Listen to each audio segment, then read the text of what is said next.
We are officially live. Hi. Okay. I would like everyone to bear with me for one moment because I really would like to adjust something and it wouldn't let me adjust this until we went live. So 2 seconds. I will be really swift. I hope. I hope.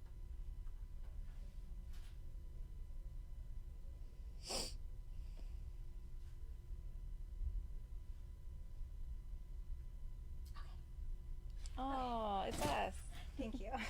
And now you can read the title of the Yes. book. It was really irritating me that they've updated Facebook Live and I couldn't do that until I actually went live, which seems really strange. seems not what you'd want when you're live. Yet another hold on. Facebook disappointment. Really. So. Okay, well, enough about that rant. Welcome to Book Chats with Mostly Books. I'm Jody. I'm Aubrey. Tonight we are discussing Dark and Shallow Lies by Ginny Myers. I'm going to say Sain. I'm not sure if that's how she actually says her last name. I'll say Sain just to balance it out. It's Thank you. Spelled S-A-I-N. And I apologize. I should have looked that up. It might be Irish and be like Shin or something like that. But she's not from Ireland. I know that. No. She's like from somewhere in the Midwest. I apologize. I should have looked that up. I did not. We care about her writing, just not the pronunciation of her name. Because we're terrible people, so whatever. Pretty much. All right. You want to do a synopsis? Yeah, okay. So, Dark and Shallow Lies is a young adult book that really defies genre, in my opinion. But it kind of is a mixture of magical realism and fantasy and horror and thriller and mystery. Mm-hmm. So if you like any or all of those genres, you might be interested in this story. And it's a story about a girl who is from a very small bayou town in Louisiana, and she returns there every summer, and it is her true home. She has deeply affectionate feelings for her hometown, and also everybody who lives there is touched with some psychic gift. Everyone has a different type of gift, so it's very woo and really interesting, and the kind of town that tourists go to get palm readings and tarot readings and crystals and that kind of thing. And she has a very idealized vision of what her town is like, but over the school year, someone has gone missing, and that begins to sort of unravel the perception that she has of her hometown, and more dark secrets and shallow lies are revealed in the course of her summer that she spends there when she turned 17. Don't bump. I really wanted to do it while you were talking, but I didn't. I just made fanny faces instead. Yes, thank you. That was a really nice synopsis. You're welcome. I feel like, what do you want to start? Well, I feel like, then can I ask a question? Yeah. So I'm going to start again. Okay. I feel like we should start with maybe the writing, and let's Okay. just discuss that, and then we can move into characters, because then we can go straight into spoilers. Okay. Plan? Yeah. Cool. This was a debut novel, which I thought was very impressive for a debut novel, because there were a lot of twists and turns that I saw some coming. I was very stunned by a few. We'll get to that. Really enjoyed how the characters were developed throughout, specifically our main character. Yeah. I really liked her throughout the whole thing. Yeah. And I thought it had a really great voice that grabbed me right from the beginning, which I appreciated, because I needed that after what I had been reading. So that was delightful. What did you think of the writing? I also was impressed by the intricacy of the plot. I really enjoyed that. So it had the nice layering of a good mystery. It had the pacing of a good thriller. I was definitely sucked in. And I mean, I stayed up late. Late for me. It wasn't even double digits, y'all. It was like 9:50. I'm like, oh, it's so late. Anyway, but I did stay up late finishing it, which was not my intention, and I totally lost track of time. It was very compelling. Yeah. And so I was surprised it was a debut, because it was so well developed in that regard, and the writing was not lush and flowery, but it was definitely interesting.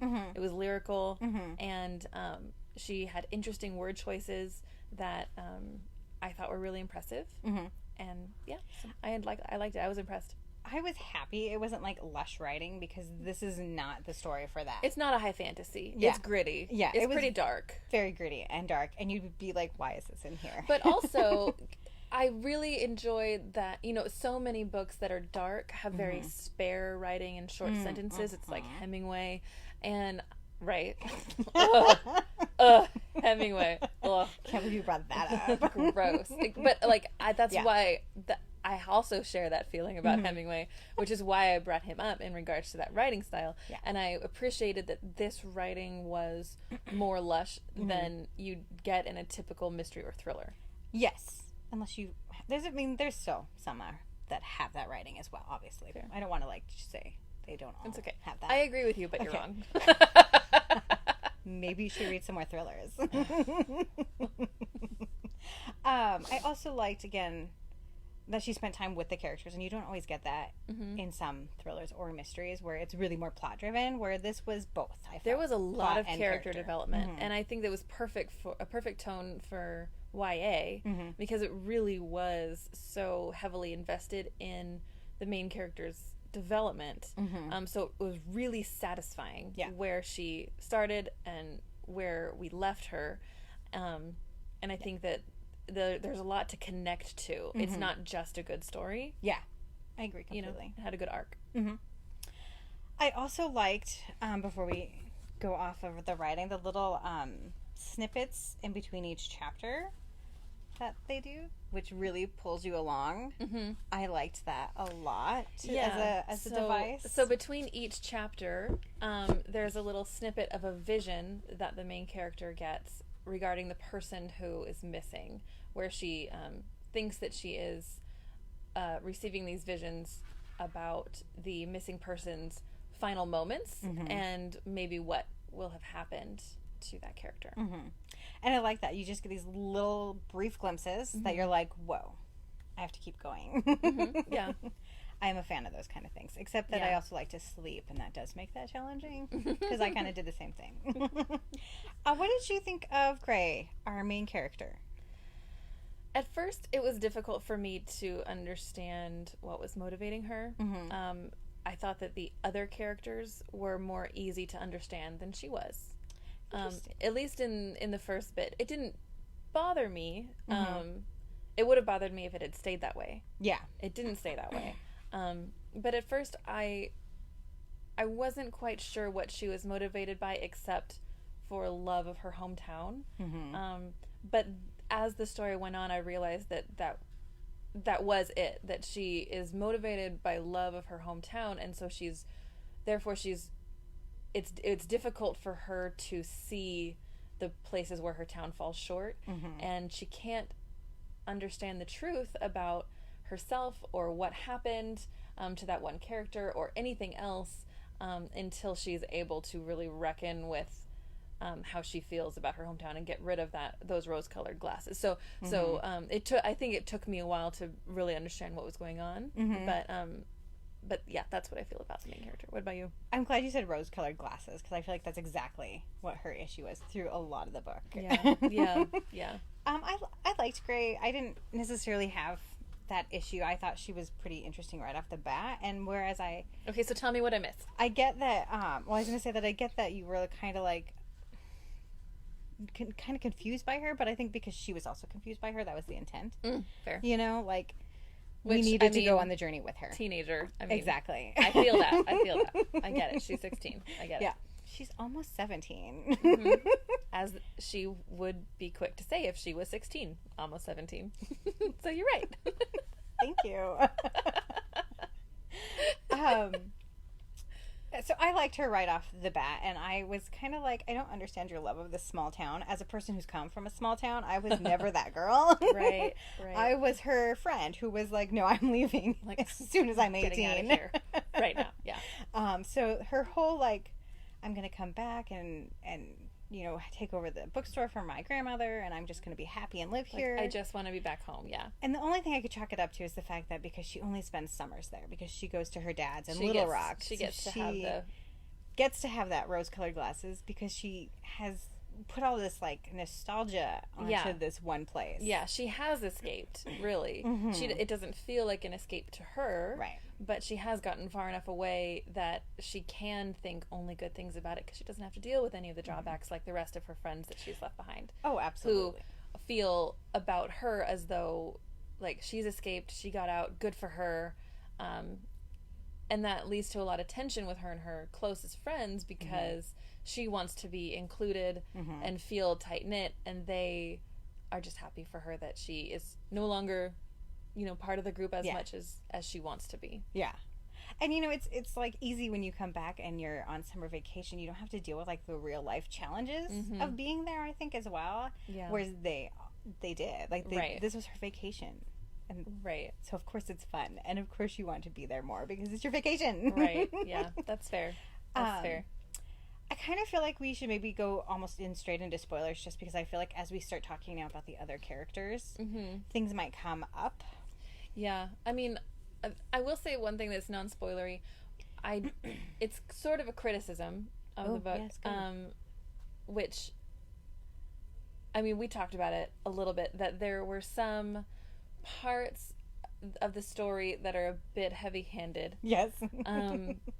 Certain metaphors that are really explained several times in a way that they don't really need to be. But it's a matter of maybe like 7 sentences throughout the whole book total that need to just be crossed out and don't need to be there. But I think that, again, it was a debut and it is YA, and so maybe editors are a little more okay with certain things being made explicit. Yeah. But other than that, I really don't have many major criticisms about this book. I enjoyed it. It was a wonderful reading experience. I'm still thinking about the characters 2 or 3 days after finishing it. And it was very impactful and ultimately very satisfying. And I would definitely recommend it. I agree. And that was also my criticism, which you took. You could just be happy that we agree. So we agreed on the one criticism we have of this book. I also want to add that, I always am trying to find a really good thriller that's a little dark in the YA section, and a lot of times I'm left being disappointed. Like, it pushes, but it's not dark enough, which I understand. It's YA. Sanitized a bit, yeah. Yeah, and plus I'm like, sometimes the twists are very apparent, and you're like, yeah, got it. This one, I didn't feel like that with. I felt like this was actually a very good thriller and very easily accessible still for YA. Yeah. It had twists that I didn't see coming, like I said earlier, and then it had some that I was kind of like, yeah, that I saw. But I was happy that there were things that I was surprised with at the end. Well, yeah, and I think that the twists and developments that I did see coming, they weren't unsatisfying when they were revealed. Yeah. It was like, yeah, I knew this was going to happen, and it happened in a really good way that makes me feel happy about it. So it wasn't disappointing in that regard at all. I agree. Yeah. So this was probably my favorite thriller that I've read in this genre, even though it's a little paranormally and on that edge of what kind of book is this? Yeah. So for whatever that's worth. Yeah. I really, really enjoyed it. It's definitely my favorite YA thriller, if you can call it a thriller, that I've read. Yeah. And I think it did the magical realism really well. It didn't feel forced. It didn't feel silly. It didn't feel vague. It was just there, and it was nice the way magical realism is supposed to be. And it wasn't overly heavy. Like, No. if you're not really into that part of your books, like, it's light paranormal magic. It's light paranormal. I felt like. So you could, if you times don't like overlook magic, if you don't like magic, and if books with maps in the front are not for you, you would still enjoy this book. Yeah. There was not a map, was there? No. Okay. I'm like, did I miss a No, map? but like, that's like a litmus test for a lot of people. Does it have a map? Oh, good. I want to read it. Does it have a map? Oh, I'm not going to read it. You know? So like, if you're not a map in the front of the book person, don't be scared off by the magical realism in this book because it feels very contemporary. It felt very contemporary. Yeah. Okay. I feel like at this stage we're going to say spoilers because I'd like to talk about the other characters, and I feel like that's going to reveal more things than I would like to reveal because you should all read this, as we've said. Yes. And then come back and listen, and then tell us what you thought. Okay. Spoilers from here. Okay. So I feel like we need to mention that the person that gone missing is her twin flame. Yeah, let's unpack that phrase. I was going to. Okay, good. I was giving you a segue. Oh, well, thank you. So her twin flame is the idea that because they were born on the same day, within minutes of each other, laid into the same crib. They were born in the same room. From different families. But because of this, they are basically one soul completing the other soul, basically. Yeah. They're treated like they're twins. They're similar in twins in the sense that like they're best friends when they went shopping for their homecoming dresses in 2 different states. Yeah, oh yeah, they chose the same dress and the same shoes. To the shoe, yeah. I mean, that's impressive. And they come back at summer and share their pictures, and they're like, oh my God. We wore the same dress.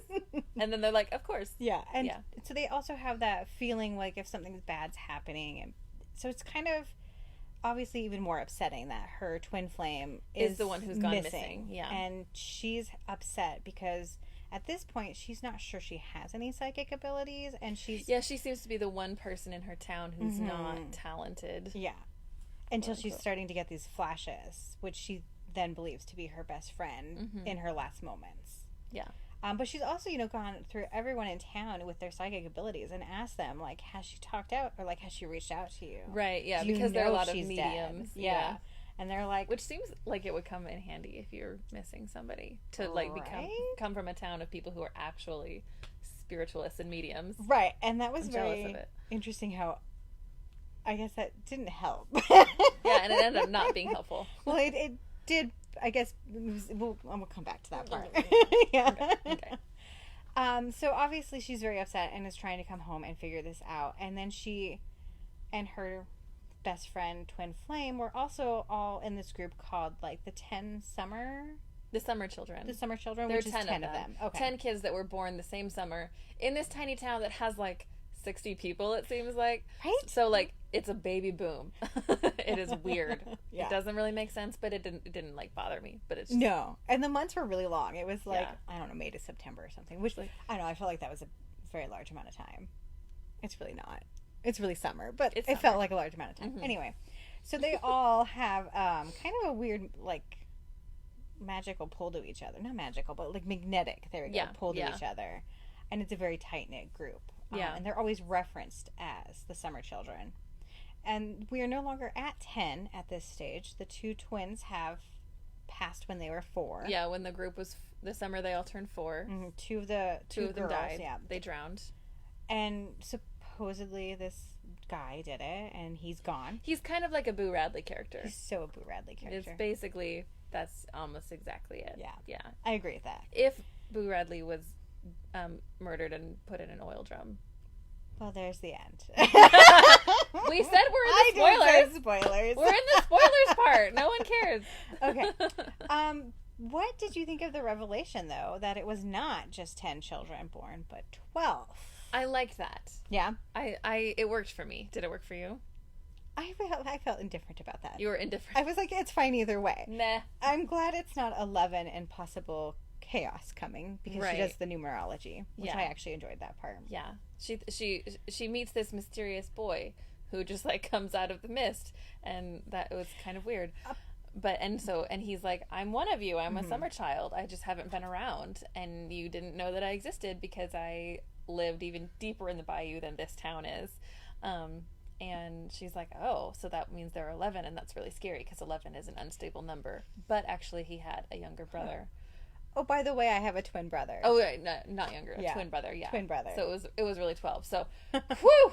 The numerology works out. Yes, that was like completing the circle instead. So really. Anyways, I feel like we've gotten into the weeds a little bit. A little bit. What did you think about Zale? Like, Zale is the mysterious boy. Yeah.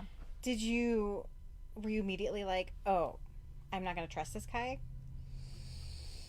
Well, given the fact that he had like luminescent blue eyes and he came out of the fog, I distrusted him and stared into her bedroom window. I mean, that's several red flags for me. So no, I didn't trust him at first. I trusted him more quickly than I probably would have. I don't know. Yeah, I knew he was your red herring. Definitely. So I was like, okay, it's not Zale. She's so condescending. Sorry, I Obviously, he was a red herring. You should have known. I didn't mean it in that sense. I did state it like that. I apologize. It's okay. It's okay. However, I was like, okay, some rando kid. That's not going to be him. Oh, okay. Because, see. like, you had your Thriller glasses on. I did. Like, okay. Yes. I was just reading it and having fun. But I did kind of think he was a shapeshifter for a span. I didn't think he was necessarily the werewolf or the Rougarou. Is that how you say it? Rougarou? I think it's Rougarou. Rougarou. I'm close, but not quite there. Okay.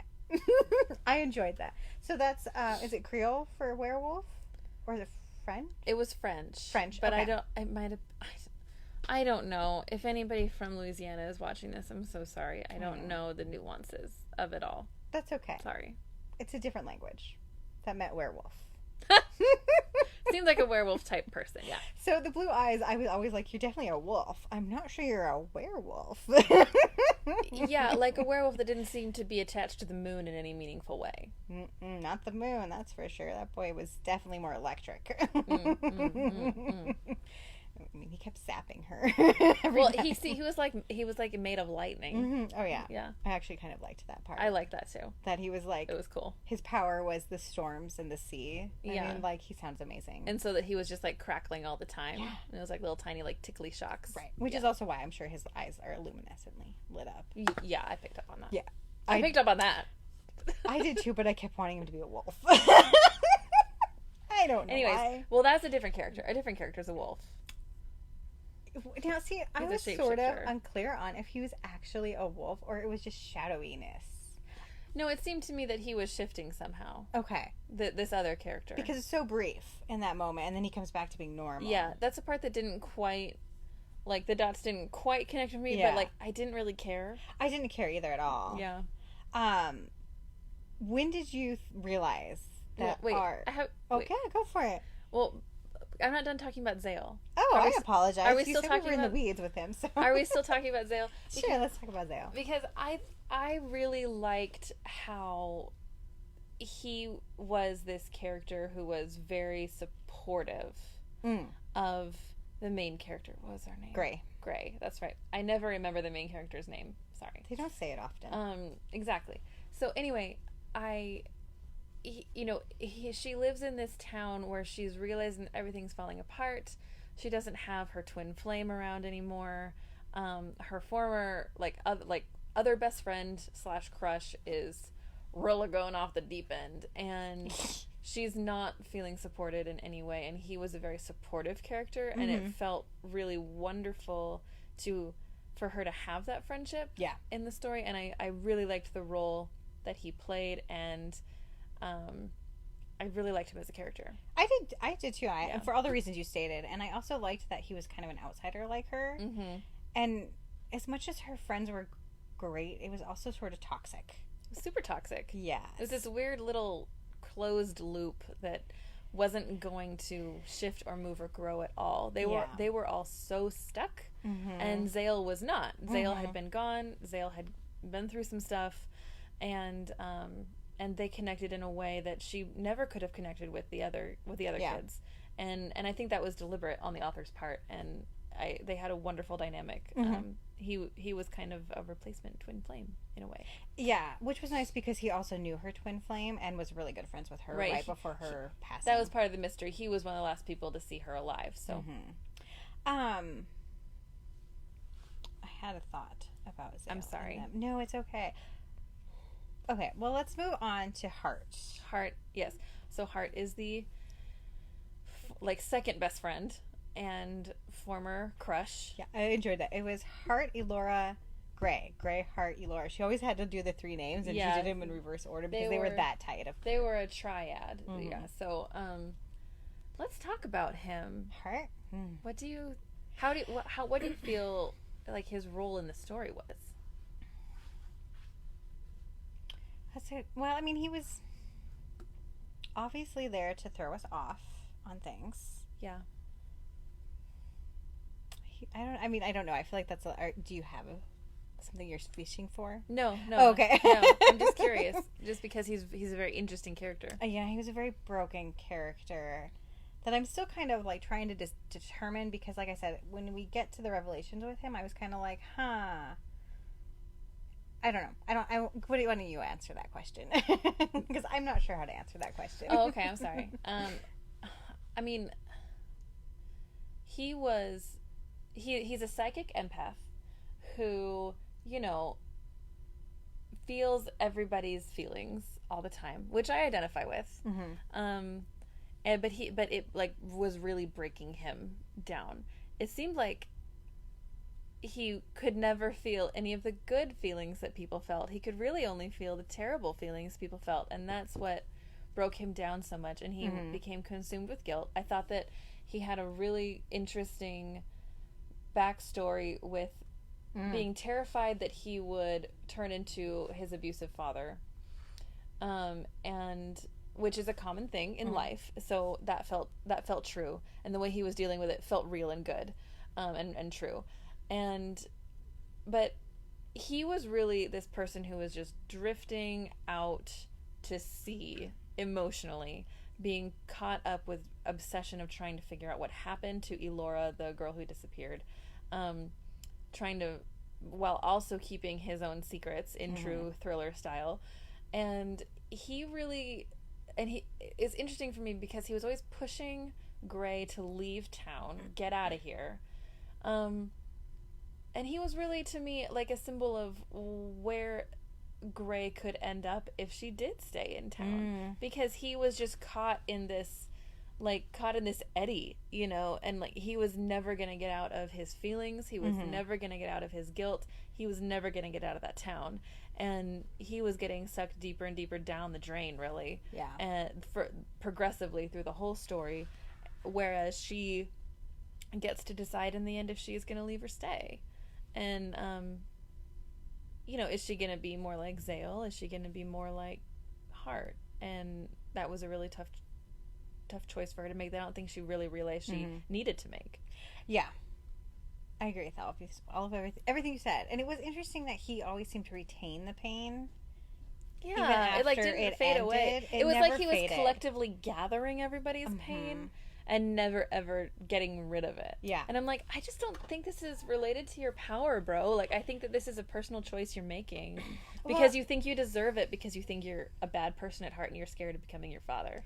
Yeah, I think that could totally be true. It could also just be that he didn't know how to use his gift. Yeah, he didn't know how to take these feelings on and then separate himself from them. And that is a big theme in the book, of people who have these gifts and don't know how to use them and react to them in unhealthy ways. Yeah.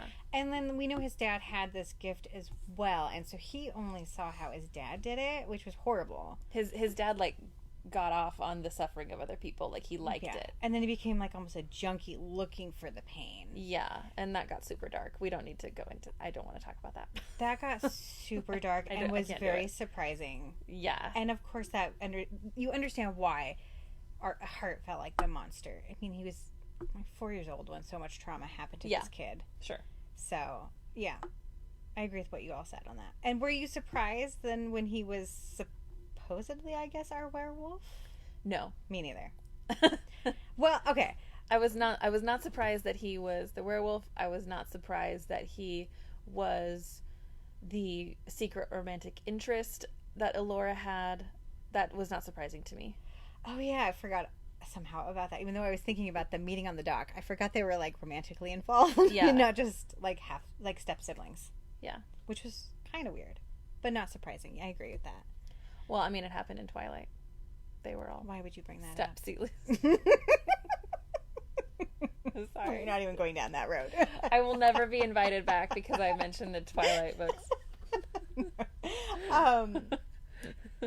Shoot, there was something else I wanted to say about him. Oh, so the moment we find out about the werewolf from Rin, which is one of the younger sisters of one of the Summer children. Anyway, whatever. Minor character, who cares? Then, something like the next instant or something, we see Hart, and he's like, oh, it's when they're hot and heavy scene. Yeah. And he's like growling and all these weird like noise. Yeah. And I was like, growling? Like, oh, you're totally going to be... I mean, and that was really early on before we really had gotten too far, but it was like so obvious. No, I saw it, yeah. Of course you did. Yeah. Yeah. I didn't know if that was the moment when you were like, oh yeah, this is definitely where I actually don't. I don't remember. It's okay, actually, but I know that it was early. It wasn't surprising to me. I know, even though he kept trying to tell you it was someone else, because he tried hard to say it's not me. Yeah, and when he confessed that I was surprised that he wasn't the one who killed her. I was too.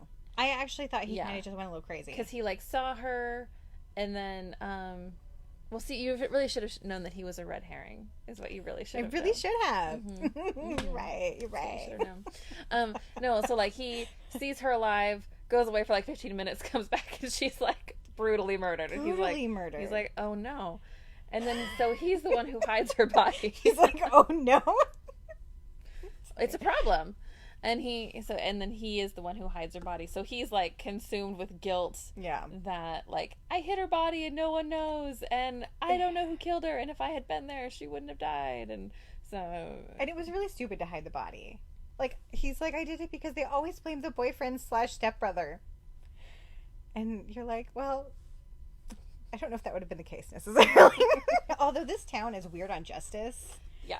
So maybe, I don't know. They have a lot of putting people in barrels and trunks issues. They really should address that as a whole group. As I was reading this story, I was like, an awfully high proportion of people die unnatural deaths in this very small community. Very small. It's kind of like Three Pines in the Louise Penny novels. Why does this small town have so many murders? I have often wondered that.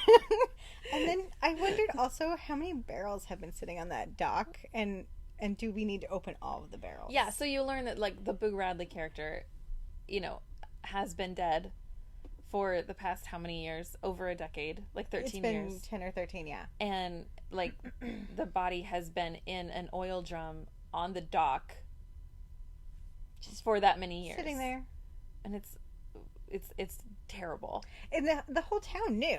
They were all apparently there. The whole town knew except the main character, except because she was not there at the time. Yeah. So that was something. This is a weird town. It was weird, and I kind of did wonder where is their sheriff or cops situation. Well, they're so small they don't need one. That was my guess, and so they've just decided to do what they do. Well, I mean, the author herself said that she grew up in an extremely rural setting. Oh, okay. So for anything that didn't make sense to me as far as small town justice goes, I just deferred to the author. She knows what she's talking about, and I don't, and I think that's fine. Probably truth to that, in honesty. Yeah. So, yeah. And also, if you live in a place that's only accessible by boat, you're not going to have a sheriff. Yeah. That's not going to be a thing. Yeah, you're correct. Okay, I did have one other complaint. Okay. Did you find who killed Elora to be believable in the brutal, horrific way that it was done? No. Me neither. But the town was so weird and the people were so crazy that it didn't matter to me. Mm-hmm. I still really liked it. Oh, I still liked it too. I still really liked it. Mm-hmm. But no. I just didn't understand seem believable how to me. Evie, our small baby of the group, was able to physically do what she did to Elora.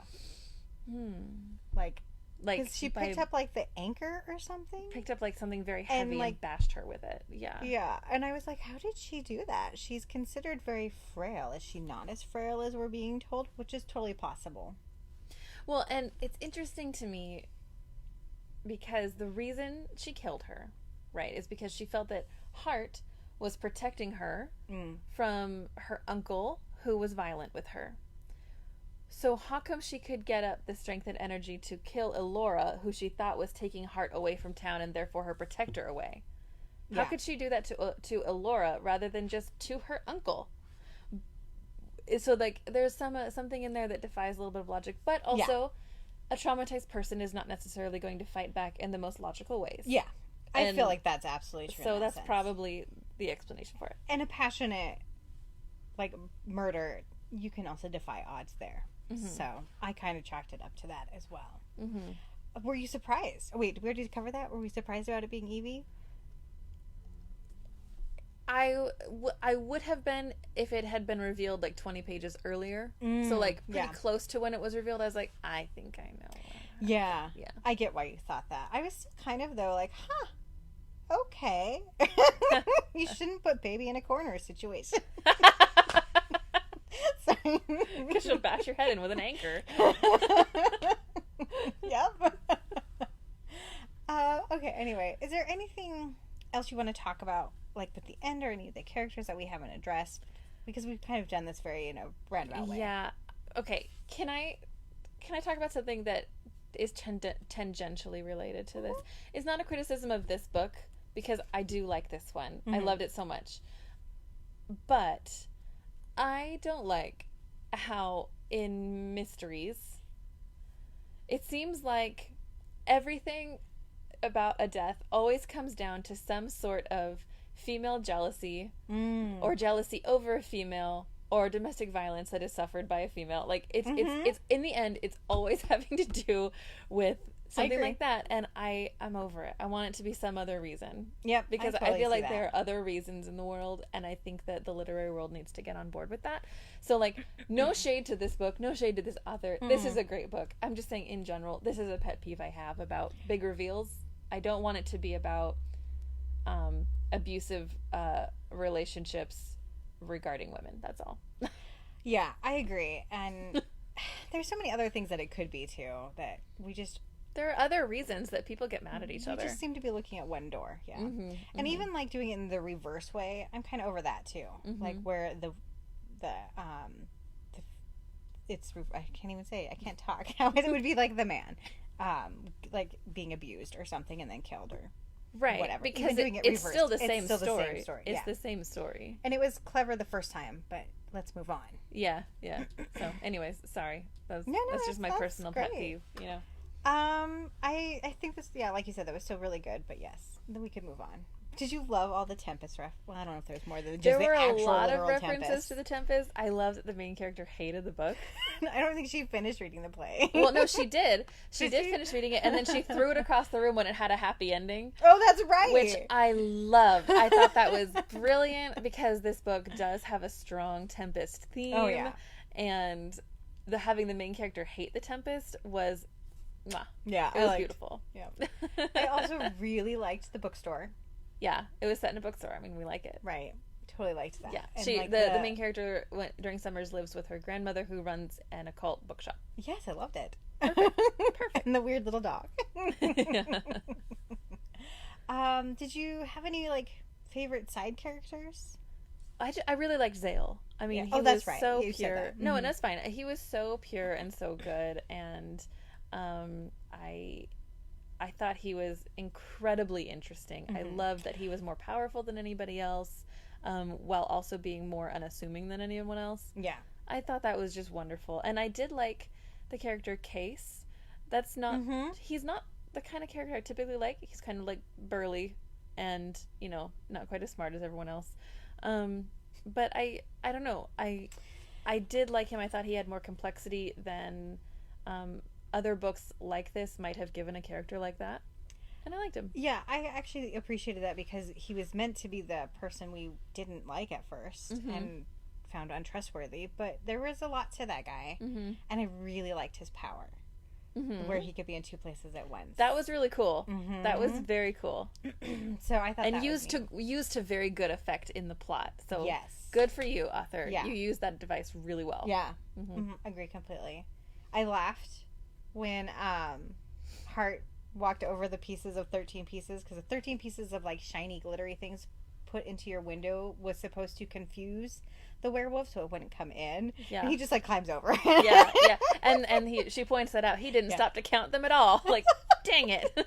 And for some reason the werewolf can't count past 12, and so he gets confused. That's why you put 13. And then spends all night trying to figure it out until he has to go home. Which honestly I just identify with so much, because that's how I feel when I do math. I really liked the story of that. Yeah. I get it. Maybe I'm a werewolf because I can't count very high. I had a great visual of this werewolf though, just pacing around. I mean, so I appreciate that. Anyway, so this was a really good read. I don't know if I don't really have anything else I don't need to say. I mean, it's hard when you like a book because you run out of things to say because you don't have anything to criticize, you don't have anything to nitpick.